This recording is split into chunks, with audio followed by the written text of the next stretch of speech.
quá khứ và một lần nhìn về mọi chuyện lần đầu là lý do khiến cho hai ta hai nơi vui xa. Em hãy nói xem những điều từ trước giờ không thật thà.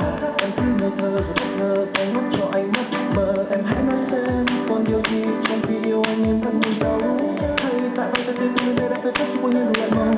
Động viên từng lời ngọt ngào đến từng vài ba ngã nhà giàu. Trong đôi đưa từng một vài cuộc tình dặn vài ba chiếc nhà lầu. Em hãy nói xem còn điều gì em vẫn muốn lâu.